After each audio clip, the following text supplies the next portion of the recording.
നമസ്കാരം, my divine വിഷനിലേക്ക് സ്വാഗതം. നമ്മൾ ഇന്ന് നോക്കുന്നത് ദേവി പൂജ അല്ലെങ്കിൽ പാർവതി പൂജയെക്കുറിച്ചാണ്.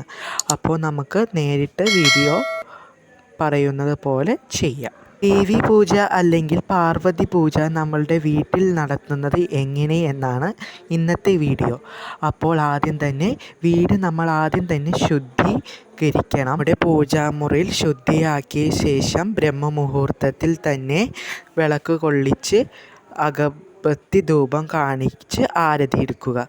എന്നിട്ട് ലളിതാംബിക ദേവിയുടെ ഫോട്ടോ എടുത്ത് അർച്ചന ചെയ്യുക.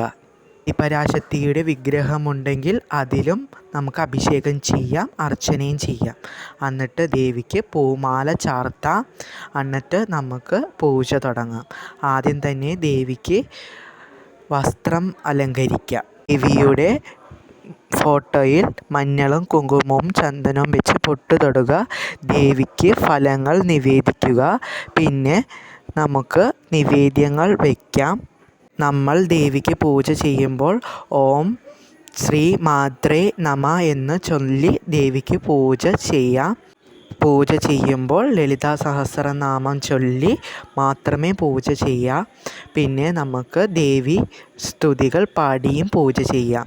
നമുക്ക് സർവമംഗല്യേ ശിവേ സർവാർത്ഥ സാധിതേ ശരണേ ത്രയംബകേ നാരായണി നമസ്തുതേ എന്ന ദേവി സ്തുതിയും പാടാം. മുല്ലപ്പൂവും താമരയും ഉണ്ടെങ്കിൽ ദേവിക്ക് അത് സമർപ്പിക്കാം, അത് പ്രിയപ്പെട്ടതാണ്.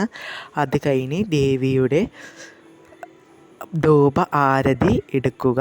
എന്നിട്ട് ദേവിയുടെ കലശം സ്ഥാപിക്കുക. കലശത്തിൽ നമുക്ക് സ്ഥാപിക്കേണ്ടത് ജലം, മഞ്ഞൾ, 1 രൂപ കോയിൻ, കറുകയില, 5 മാവേല, തേങ്ങ, പിന്നെ കുങ്കുമവും മഞ്ഞളും തൊട്ട് പൊട്ട് തൊടുക. കലശം ഒരു തട്ടമെടുത്ത് പച്ചരിയിട്ട് അഷ്ടദള കമലം വരച്ച് കലശം സ്ഥാപിക്കുക. എന്നിട്ട് കലശത്തുമേൽ നമുക്ക് പൂജയും അർച്ചനയും ചെയ്യാം. പൂജ അവസാനിപ്പിച്ച് ദേവിക്ക് എല്ലാം സമർപ്പിച്ച് പൂജ നമുക്ക് അവസാനിപ്പിക്കാം. നിങ്ങൾക്ക് ഈ വീഡിയോ ഇഷ്ടമായാൽ സബ്സ്ക്രൈബ് ചെയ്യാനും ലൈക്ക് ചെയ്യാനും മറക്കരുത്. സബ്സ്ക്രൈബ് ചെയ്യുമ്പോൾ തൊട്ടടുത്ത് കാണുന്ന ബെല്ലൈക്കൺ ക്ലിക്ക് ചെയ്താൽ ഞാനിടുന്ന വീഡിയോസ് ലഭിക്കുന്നതാണ്. നന്ദി, നമസ്കാരം.